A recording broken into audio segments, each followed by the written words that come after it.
സീതാബൂദ് ഇവിടെ ഹമാസ് ഈ 20 പദ്ധതികളിലെ പകുതിയിലധികം നിർദ്ദേശങ്ങളും അംഗീകരിച്ചിരിക്കുന്നു.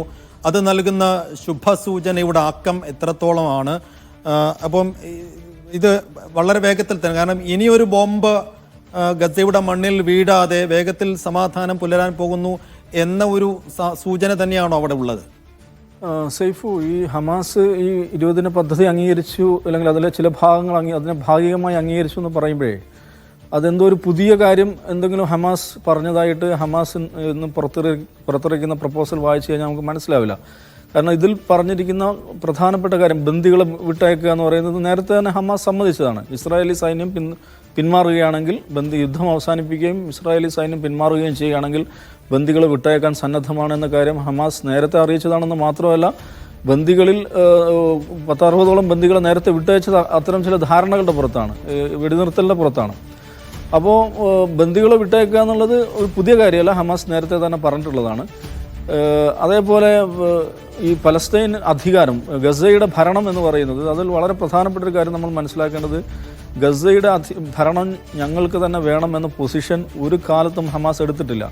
2006 പലസ്തീൻ തെരഞ്ഞെടുപ്പിലാണ് ഹമാസ് ആദ്യമായിട്ട് മത്സരിക്കുന്നതും അവർ വലിയ ഭൂരിപക്ഷത്തോടുകൂടി 45% വോട്ടും 3-2 സീറ്റുകളും നേടി വൻ ഭൂരിപക്ഷത്തോടുകൂടി വിജയിക്കുന്നത്.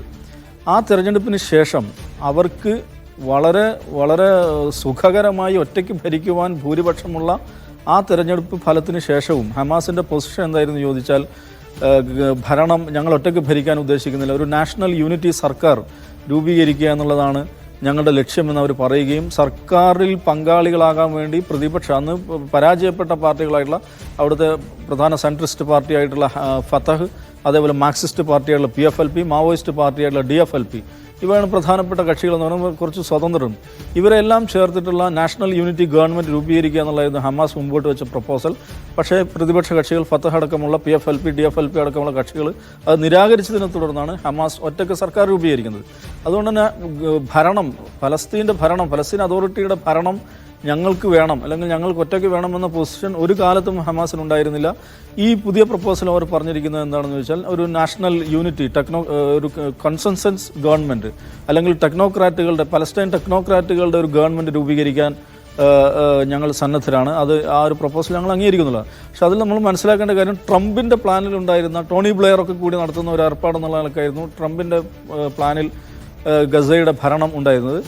അതിനപ്പുറം ഒരു ഫലസ്തീനികൾ ചേർന്ന, സ്വതന്ത്രരായിട്ടുള്ള സാങ്കേതിക വിദഗ്ധരടങ്ങുന്ന ഫലസ്തീനികൾ ചേർന്ന ഒരു ഭരണത്തിന്, ഒരു സംവിധാനത്തിന് ഭരണം കൈമാറാം എന്നുള്ളതാണ് ഈ പുതിയ പ്രപ്പോസൽ വെച്ചിരിക്കുന്നത്. പിന്നെയുള്ള പ്രധാനപ്പെട്ട ട്രംപിൻ്റെ 20 പോയിന്റ് പ്ലാനിലുണ്ടായിരുന്ന പ്രധാനപ്പെട്ട ഒരു കാര്യം ഡിസാർമെൻറ്റ് ഓഫ് ഹമാസ് ആയിരുന്നു. ഡിസാർമെൻറ്റ് ഓഫ് ഹമാസ് എന്നുള്ളത് ഹമാസിനെ സംബന്ധിച്ച് അചിന്ത്യമായിട്ടുള്ളൊരു കാര്യമാണ്. കാരണം നിരായുധീകരിക്കുക എന്ന് പറഞ്ഞാൽ അതിൻ്റെ അർത്ഥം ഇസ്രായേലിന് കീഴടങ്ങുക എന്നുള്ളതാണ്. അതേക്കുറിച്ച് ഈ പ്രപ്പോസൽ പറഞ്ഞിരിക്കുന്നത്, ഡിസാർമെൻറ്റ് ഒരു പലസ്തീൻ ഗവൺമെൻറ്, പലസ്തീൻ സ്റ്റേറ്റ് രൂപീകരിക്കപ്പെട്ട് കഴിഞ്ഞാൽ ഡിസാർമെൻറ്റ് അവർ സന്നദ്ധരാണ് എന്ന് പറഞ്ഞാൽ, ഒരു പലസ്തീൻ രാഷ്ട്രം രൂപീകരിക്കുകയാണെങ്കിൽ പിന്നെ ഹമാസ് എന്ന് പറയുന്ന ഒരു സംഘടന, ഒരു സായുധ വിഭാഗത്തെ നിലനിർത്തേണ്ട ആവശ്യമില്ല. അതുകൊണ്ട് തന്നെ ഡിസാർമെൻറ്റ് എന്ന് പറയുന്ന പ്രപ്പോസൽ ഒരു പലസ്തീൻ ദേശീയ സർക്കാർ, ഒരു പലസ്തീൻ രാഷ്ട്രം രൂപീകരിക്കപ്പെട്ടതിന് ശേഷം മാത്രമേ ആലോചിക്കാൻ പറ്റൂ എന്നുള്ളതാണ് ഈ പുതിയ പ്രപ്പോസൽ പറഞ്ഞിരിക്കുന്നത്. സൈഫ് പറഞ്ഞാൽ ഇതിലൊരു ആശ്വാസത്തിൻ്റെ ഘടകം എന്താണെന്ന് ചോദിച്ചാൽ, ട്രംപ് ഒരു പ്ലാനുമായി വന്നു. ആ പ്ലാൻ ഞാൻ 2 ദിവസം മുമ്പ് നമ്മളിത് സ്പെഷ്യൽ എഡിഷനിൽ ചർച്ചയ്ക്ക് എടുത്തപ്പോൾ പറഞ്ഞിരുന്നു. ആ പ്ലാൻ പ്രത്യക്ഷത്തിൽ ഹമാസിനെ സംബന്ധിച്ചിടത്തോളം പ്രത്യക്ഷത്തിൽ നോക്കുമ്പോൾ ഒരിക്കലും അംഗീകരിക്കാൻ പറ്റാത്തൊരു പ്ലാനാണ്. നിങ്ങളെ ഇല്ലാതാക്കാൻ പോകുന്ന പ്ലാൻ അംഗീകരിച്ചുകൊള്ളൂ എന്ന് പറയുന്ന ഒരു ഭീഷണിയായിരുന്നു യഥാർത്ഥത്തിൽ. പക്ഷേ ഹമാസ് ഇന്ന് ചെയ്തിരിക്കുന്നത് എന്താണെന്ന് ചോദിച്ചിട്ടുണ്ടെങ്കിൽ, വളരെ ഒരു മാർവലസ് ഡിപ്ലോമാറ്റിക് മെനോവർ എന്ന് പറയാവുന്ന ഒരു പൊസിഷനാണ് അവർ എടുത്തിരിക്കുന്നത്. ട്രംപിൻ്റെ പദ്ധതി അവർ തള്ളിക്കളഞ്ഞില്ല എന്ന് മാത്രമല്ല, അതിനെ സ്വാഗതം ചെയ്യുന്ന ഒരു നിലപാട് സ്വീകരിച്ചു. ഫലസ്തീൻ പ്രശ്ന പരിഹാരത്തിന് ട്രംപ് നടത്തുന്ന ശ്രമങ്ങളെ സ്വാഗതം ചെയ്തു. അങ്ങനെ ഒരു ഡിപ്ലോമാറ്റിക് എഫേർട്ടിൻ്റെ ഭാഗമാകുവാൻ ഞങ്ങൾ സന്നദ്ധരാണ് എന്നുള്ള ഒരു പോസിറ്റീവ് മെസ്സേജ് അവർക്ക് കൊടുക്കാൻ സാധിച്ചു. അതായത് ഞങ്ങളൊരു പോരാളിക്കൂട്ടം മാത്രമല്ല, ഞങ്ങളൊരു റെസ്പോൺസിബിൾ പൊളിറ്റിക്കൽ പ്ലെയർ ആണ് എന്നൊരു സന്ദേശം ഇൻ്റർനാഷണൽ കമ്മ്യൂണിറ്റിക്ക് മുമ്പ് കൊടുക്കാൻ അവർക്ക് സാധിച്ചു.